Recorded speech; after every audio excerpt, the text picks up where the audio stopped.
Today,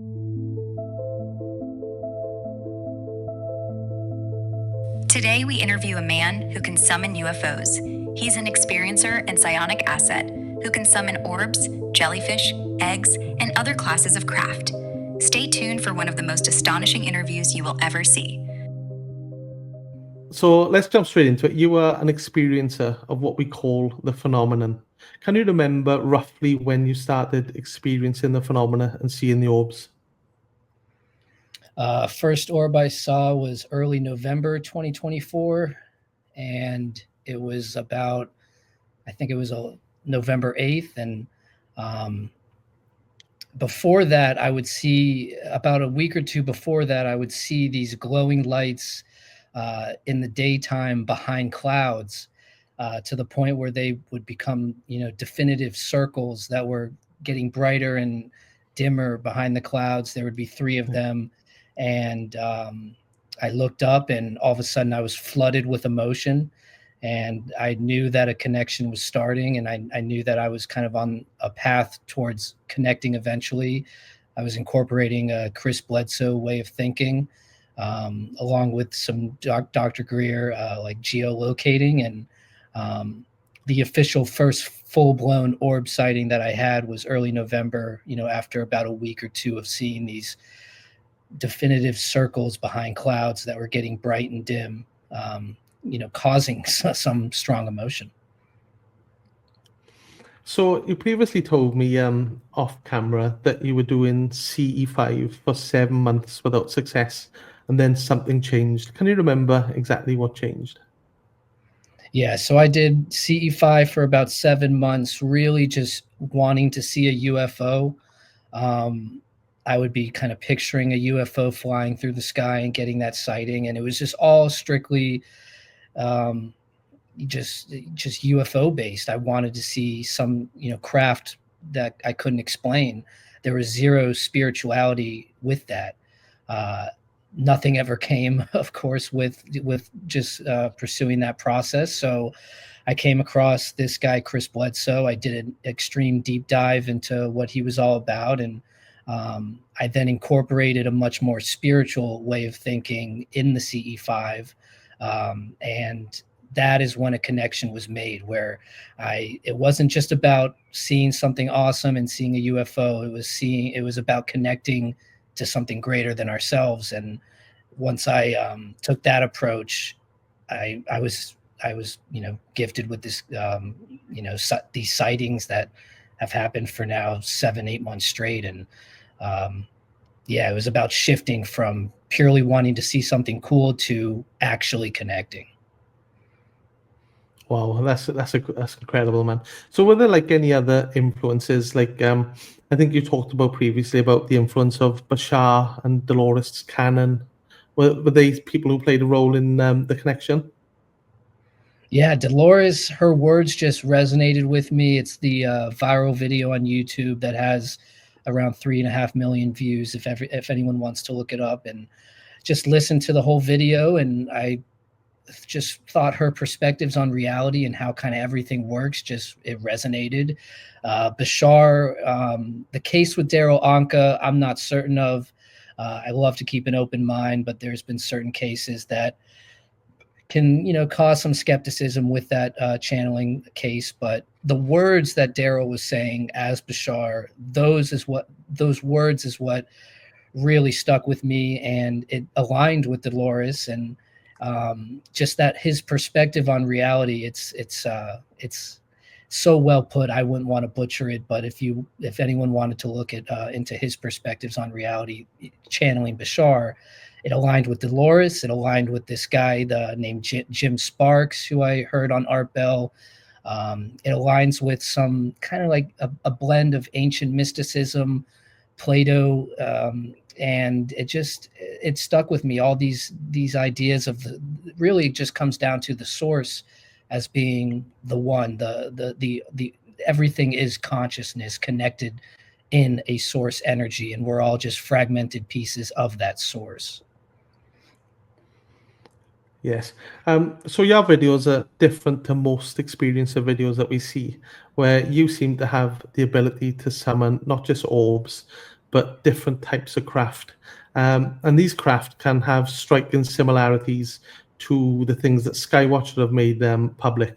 I'll put I'll put up on the screen now the different classes so that the viewers can see what we mean. So previously you've told me that you are able to summon the jellyfish, the egg, and the tic tac, as well as the standard plasma orbs. Is this correct? Yeah, and they come just at random. I don't know what's coming when something comes. It's like always upon its will is kind of what I say. But I'm just reaching out, asking to see, and then something at random will come. So on 2 occasions, the jellyfish came strictly during the day. I filmed it. It's clear as day. It aligns exactly to what ProPixel has analyzed. And the plasma orbs, they come at night. Those come the most often for sure. The egg, I had about a month or 2 of every day having the egg come by.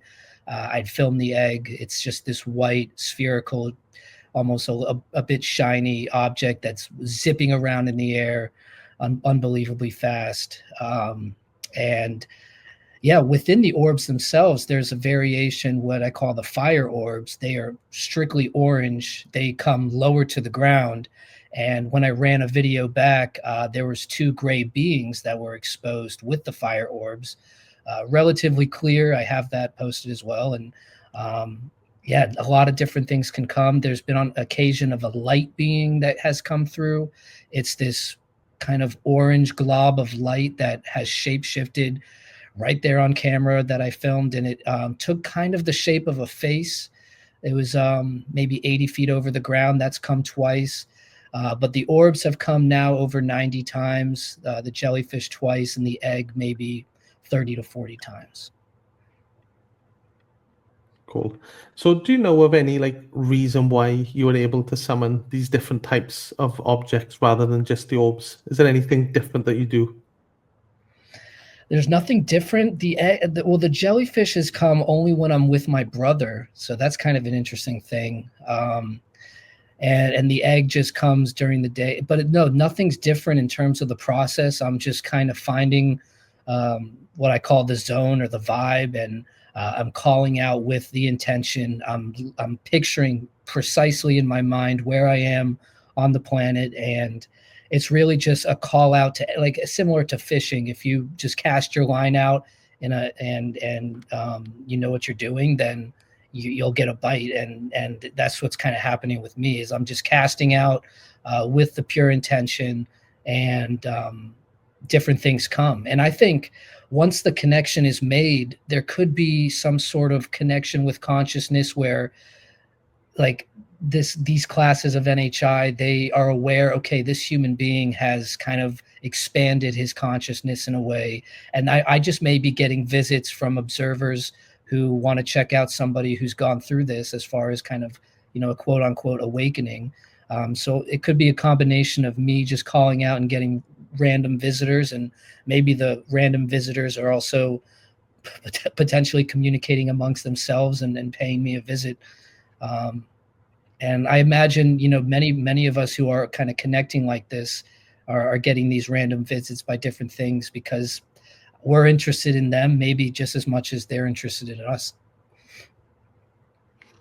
Cool. Do you ever feel like an emotional connection with any of the UAP? Yeah. On my the day of the first connection, my devices were starting to go haywire, and there was a weird kind of electric feeling in the air. I filmed that electric phenomenon. It's insane. And that during that day, I just broke down into tears, and I just felt this overwhelming sense of love, but also like an underlying sense of pain. And I could just feel from whatever was out there that there's so much beauty to life, but there's so much pain in our experience that's somewhat unnecessary. And there was just dueling emotion, and I was but overwhelmingly more just of a emotion of just awe-inspiring beauty. And since then, like the emotion doesn't hit as hard. The more you connect, you become kind of used to it, but you can kind of feel it when it's coming in. That it's like I say I compare it to if you're watching a movie and you're really invested in this movie, and there's a scene that's tugging at your heartstrings, and you can feel goosebumps, and you feel like you're on the edge of crying because of just so much beauty in that scene. That's somewhat how it feels with these objects that come in, where you're just so in awe and so humbled, and you're witnessing such an incredible thing. You're like on the brink of tears, of just and just flooded with goosebumps, and it's just it's almost hard to describe, but yeah. Or maybe a song that hits you extremely emotionally, that kind of feeling. Do you believe that there's a connection with God and spirituality with these UAP? Yeah, I believe that when you realize that every life form in existence is made up of unified source energy, you see just commonalities in everything, and you see that everyone is equal, everything is equal. So when I had that philosophy, and I would look up to the sky, and I would be thinking like, I am you, I am a part of you, you are a part of me, we are a part of it. God, in a sense, in my opinion, is the force of life itself. It is the force of consciousness itself. So when you kind of come to that perspective, you could be looking at an animal, you could be looking at another human being, you could be looking at an orb, you could be looking at an alien, and it's all made up of the singular source of consciousness. Everyone's living and going through their life and their perspective, and it is individualized, but we're all a part of one mass unified field of consciousness, in my belief. So yeah, from that perspective, I feel like we're all just pieces of God ourselves. You could be an alien on another planet going through your life, experiencing your ups and downs, and you could be a human, and we're still all part of the one game. Everything's connected, isn't it? Everything. That's how it feels. I was going to say, a part of me feels like these philosophies have some grounding to them because of the sightings. I feel like if I was way off based and I was missing the mark on these thoughts, I may not get any visitations. But because I'm getting visitations, it almost validates in the experiencer's mind that they are on the right path. Do you ever feel in danger or like any negativity with the presence of any certain types of UAP, any certain classes? No, I've never felt in danger, but there's been one occasion where I felt like I was out of control. Like sometimes when they keep a distance, you still feel like you're in control of your reality, and you're in control of what's going on in a way. But when they get very close, and on one occasion when a extremely large orb started to hover in closer and closer and closer, getting bigger and bigger, to where I'm filming it and my camera completely goes crazy, static electricity on the screen, which I've captured as well, which we can include. That once the video cut out, I ran into another room. I called my brother and I said, there is this massive object flying over my roof right now. If this phone conversation stops, it means I've been taken up. And nothing ever happened, but it got to that point where I literally made that call because it became so real. It was so close, and it hovered right over me, and I just felt out of control of whatever was going to happen. So, like, if you were to advise anybody who was going to connect with a phenomenon to take any precautions, it would be not to get too close. That would be the number one.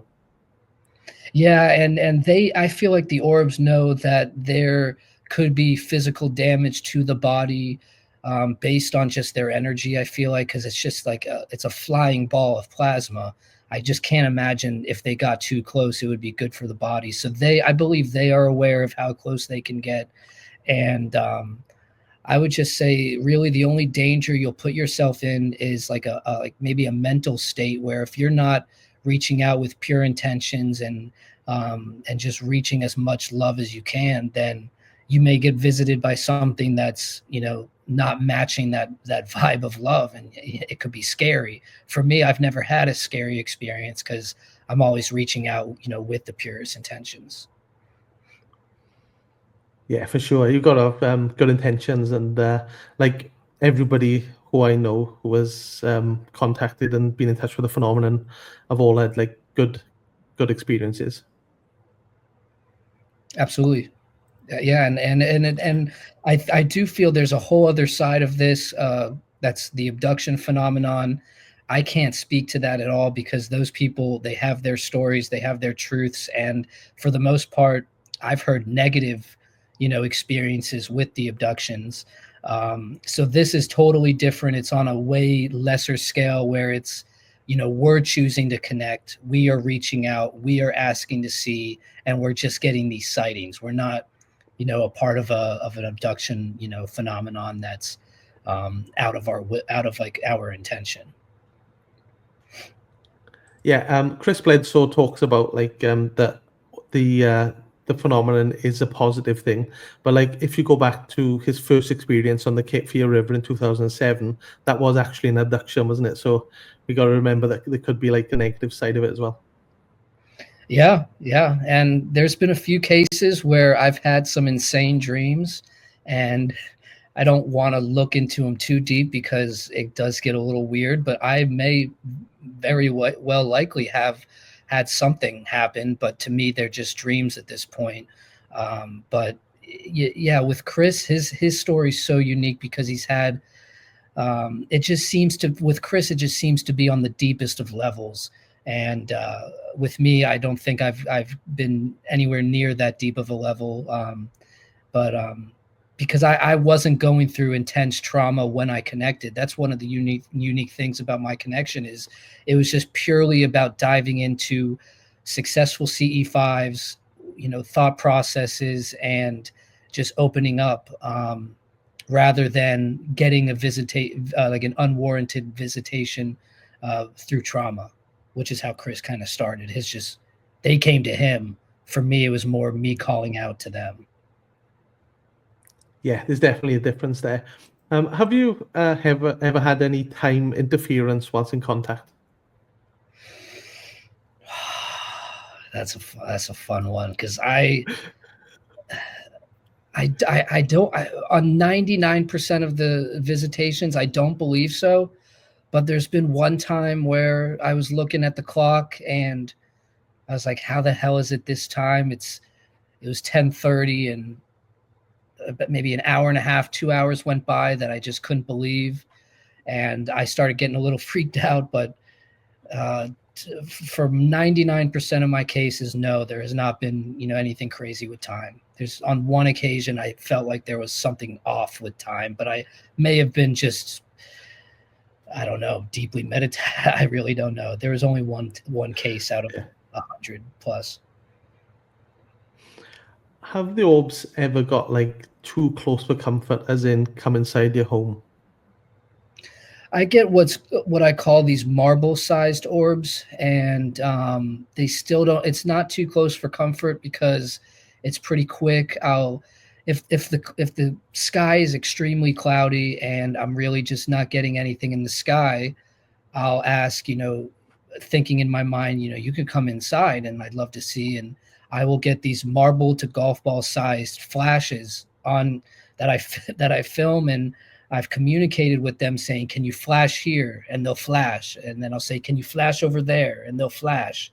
And when I break down my videos, they're these marble sized blue to yellow balls of light that are initially this gray sphere that then illuminate and then beam out. And I've had on a few frames I can see something out beyond my window, then come through, flash, and then beam back out.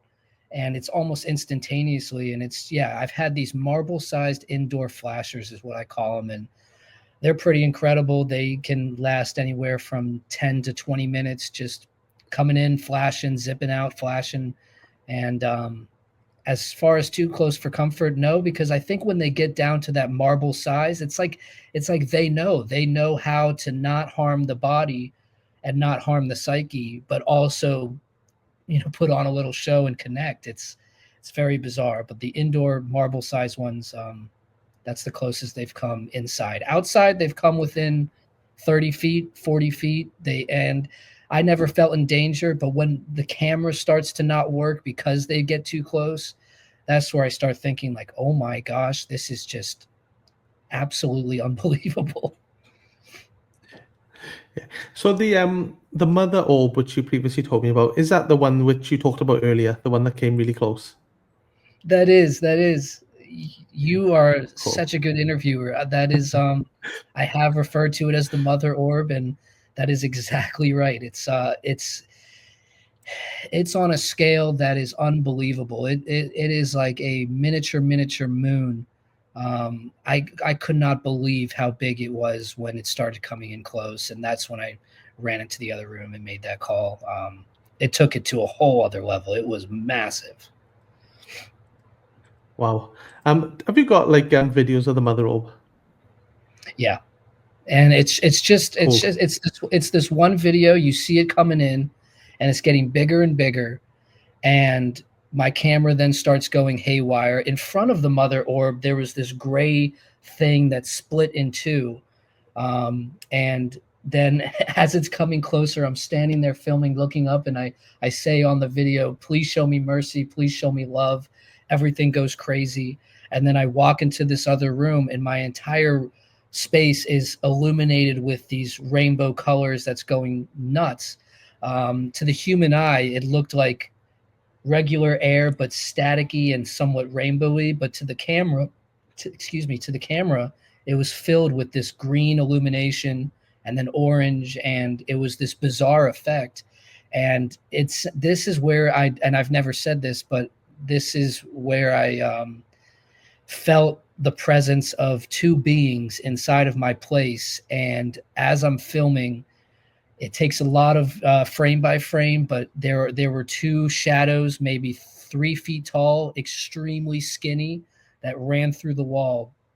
And I'm looking at my video, and you can also hear the floor. I have a somewhat older place. The floor kind of makes this like this creak, and I am positive, it sounds crazy, but I am positive that because the energy, I say in the video, there's this energy here, there's this energy, look at what's going on.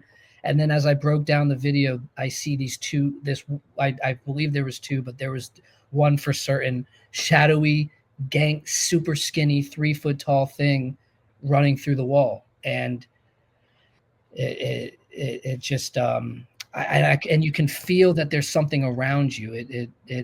And that came with the Mother Orb. So I don't know.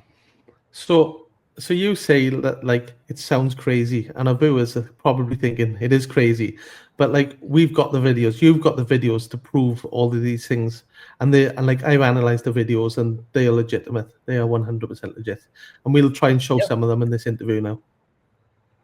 Yeah, that's great. As for the shadowy being running through the wall, I would need to break it down like with the video, because it's very hard to see. It's at the very end. But as for the orbs, it's clear as day. They're these fluctuating balls of plasma, and they have come in close, and you see exactly what Chris Bledsoe posts. It's almost not so much identical, but it's extremely similar as far as these fluctuating plasma balls. And the egg video, and the jellyfish as well, which is really, really impressive, because you can get like close up zoom shots and see them in close detail. Yeah, the jellyfish, it's just indescribable, but almost undeniable of the those I can say are identical to what the viral jellyfish that has been posted by certain groups. Yeah. It's just a direct match. And then for the egg, you can see this white object come in and then take off vertical at immense speeds, also fly by horizontal, and it's almost reflecting light, or it's illuminating light out of itself. So yeah, the videos I like because I can go back, I can watch them, I can break it down, and I can tell myself this is very real. and it continues to happen. So you previously told me about the Fibonacci Spiral orb. How is this different, and like how did that come about? So that, in my opinion, was a craft. It hovered there for a while. I filmed it in maybe 3 to 5 minute intervals, and then I would stop filming, and then I'd start a new video. And what it was this hovering cluster of lights, and then to the left of it, you'll see this gray dull end. And the light cluster were these 3 orbs that were morphing and changing and shifting. And as I would kind of change the view of my camera, it would like zip up and then zip back down and move with where I was looking slightly. And then as it left, this thing that was these morphing clusters of light, it left in a Fibonacci spiral. And I broke it down, and when you run it in slow motion, you can see this thing just like almost dissolve, but like it just snapped out of reality. But as it snapped out, the lights went into a spiral, and it's an unbelievable video in my opinion, just because of that spiral. The morphing lights was very cool. The dull gray end of it, in my opinion, my gut tells me it was like somewhat of like a cigar shaped craft, because you have one end that's super illuminated, you have another end that's dull, and it's just hovering. And then when that thing left in a spiral, it was different than the orbs. It also felt like it was giving off this just intense energy. You could just almost feel it. And that came maybe 3 to 4 times in a row each night, and it would hover 50 feet over the ground. And it was, in my opinion, different than the orbs. It felt almost more craft-like. Where do you think the UAP are coming from? Do you think they exist in another dimension and they're coming through into our reality? Or do you think we are manifesting them into this reality?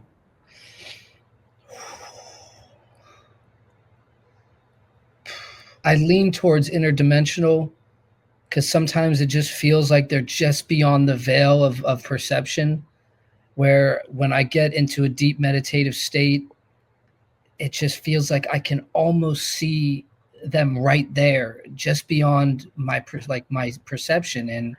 And there's been scary moments where, and this is one of the downfalls, and I'm sure other people have experienced it, where it almost feels like reality is folding in on itself, and it feels like at any given second, the projection is going to turn off and everything change. Like I'm deep. I have a connection. I have a sighting, and then it just feels like at some point they're gonna just flip off the game and show themselves in a full blown way, and that's never happened. But it's this terrible feeling, to be honest, of, oh my gosh, at any second, my room is going to just turn off, and I'm going to see like beyond like the code in a way. It's hard to it's a weird feeling. But I do lean towards interdimensional, just because of these feelings that I've had when connecting. It's like, it just feels like they're always up there, or they're always around. They're right there. And then when you reach the vibe or maybe the frequency that they choose, like, okay, let's show ourselves right now. And they'll show themselves, but I kind of feel like they're always buzzing around. And yeah, I feel interdimensional most likely. I totally get it. Have you ever seen the film The Truman Show? Where it's like, It's like sort of a reality, but like there's something behind it controlling everything, and it feels a little bit like that sometimes. Yeah. And to me, it was a bad feeling, because it almost felt like a panic attack in a way, but it wasn't. But I kept saying, like, I was saying verbally, please keep me grounded in reality. Please keep me here. Don't, let me let me experience things the way they were before this, because this feels way too weird. And I think I was just maybe having a visitation and feeling that energy, and it just was so intense that I was asking, like, can you turn it off? Because it was it sometimes light bulbs will flash, screens might go a little crazy, and that's where I feel like almost like at any given moment they can just flip this off, and it's a bizarre feeling. Is there any particular time of day that is best to connect with the phenomenon and gives the best results? During the day, I was getting a string of visitations between 11 and 1, and that was really the egg. The jellyfish came at around 4:15, and then the first jellyfish was around 2, so somewhat random there. The egg was consistently between 11 and 1. For the orbs at night, my best time frame is between, well, during the winter, it was between 6:30 to 10:30 at any, really just throughout. Now in the summer, it's 10 to 12. So maybe an hour or two after it gets dark for me. And then, but earlier on, it was somewhat as the sun was setting. It was a little bit earlier even. But now I've noticed, like, for maybe the past 60 plus sightings at night, it was maybe an hour or two after the sunset. Before you started connecting with the phenomenon, had you ever seen like a classic UFO or had any other paranormal experiences? No, zero classic UFO, paranormal, maybe a slight NDE. When I was 3, I can still kind of remember it, which is bizarre. I can remember the ambulance.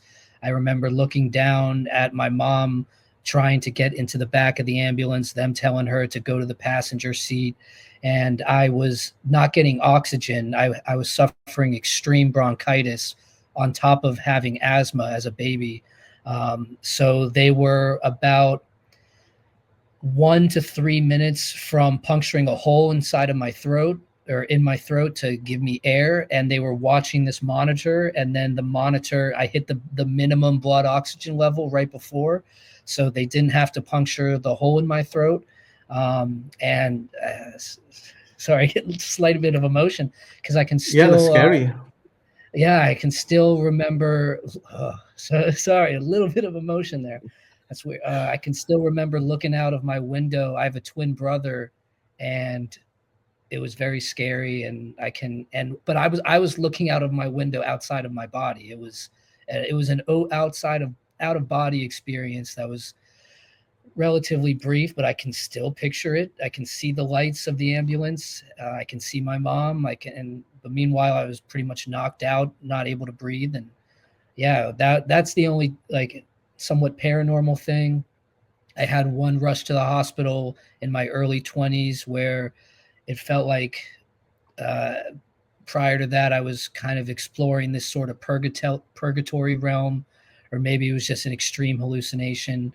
But in full, like, as being fully conscious, no paranormal sightings.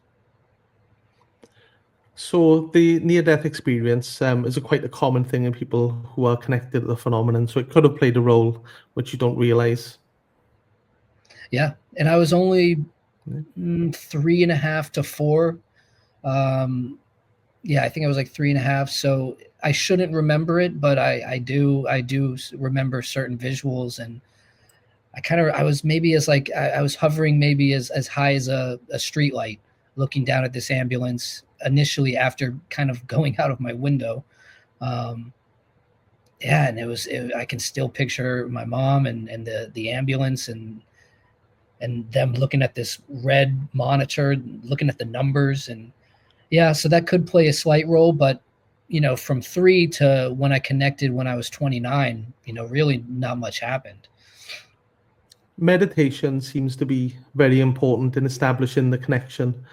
What kind of meditations do you use? Have you used the Gateway Experience tapes from Monroe Institute? Yeah. The Focus 12 is what I like to use for a stronger connection. When I did the Focus 12, that's when the light beings came.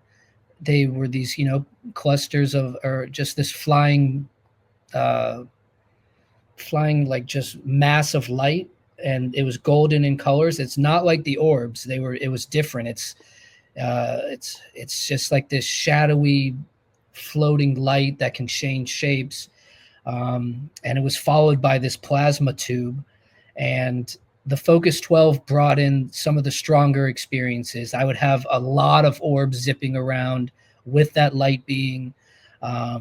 The meditations that I haven't done with Focus 12 is really just like this Dr. Greer CE5 tape. I don't know how many people would feel about like a Greer-led meditation tape, but it worked for me, so I've kind of stuck with that. And then when I was really connected 3 to 4 months in, I wouldn't need to meditate. I would just need to put on maybe a song or two, get into the zone. I'd be just like bobbing around, and they would come in. So you can do some, once you connect, the connection's made, you can take it further with meditations. But then when it's really, strong in terms of the connection, you really can just look up and they'll come. And then when that starts to fade away, I used music to have them come in. And then when that started fading a little bit, as far as like the response time, it would take longer. Then I would do a fresh Focus 12 meditation, get the connection back strong. So you can do different things, but yeah, Focus 12 is a great way to get a stronger connection. What would be your advice to somebody who wanted to engage with the phenomenon from the start? Would you say it would be to go into this meditation? Would that be the best way? To start, just take 5 minutes a day. And I did it in the shower, where you just thank, God for everything. And by God, I just mean the source, the one. You're just thanking everything in your life. Like literally every single day, I spend 5 minutes saying, thank you for my home. Thank you for my pets. Thank you for my family. Thank you for my job. Let me just toss this phone away. Thank you for everything in my life. And I would start there, just 5 minutes a day, practice meditating, reaching a point of just being a breathing specimen, thoughtless in a way, while giving gratitude. And then, find a meditation tape that works for you and do a longer meditation, 20 to 30 minutes. While doing so, really try to picture where you are on the planet and, use Google Earth. Google Earth your home, zoom all the way in, zoom all the way out, do that multiple times, try to visualize that in your mind.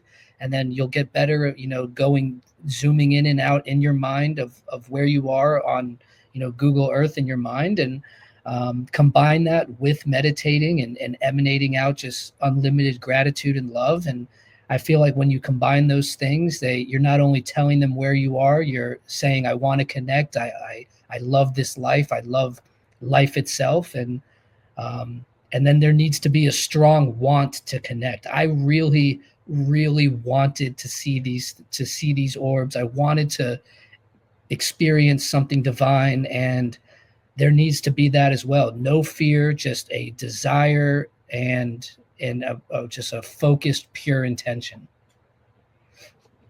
Intention and gratitude are the two key words. Yeah.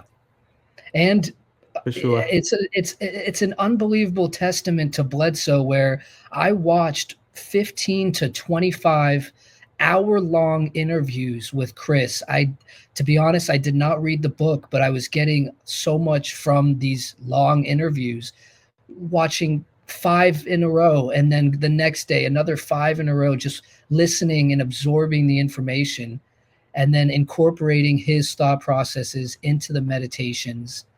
And then all of a sudden I'm getting flooded with these emotions and seeing these lights in the sky that are piercing through the clouds as these perfect circles. And as I'm saying that, tears are flooding down of joy. And I'm saying, thank you for coming. Please let me see you, in front. Can you come in front of the clouds? Can I please see?